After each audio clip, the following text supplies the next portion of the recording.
An unexpected cell phone appeared in Tesla's Cybertruck commercial. As you know, the Cybertruck is quite peculiar because of the straight design it has and its tendency to have a futuristic style and this kind of thing. So it's quite remarkable that a cell phone was featured in this commercial, because let's just say that Tesla considers it somehow a cell phone with their same design line.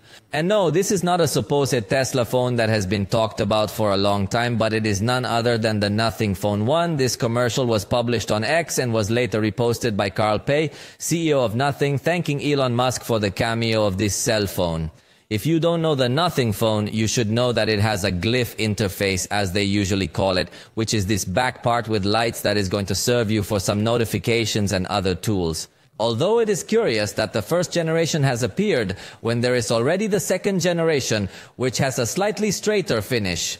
I insist, if you do not know it, I invite you to go to see my unboxing and review, because I already analyzed it completely.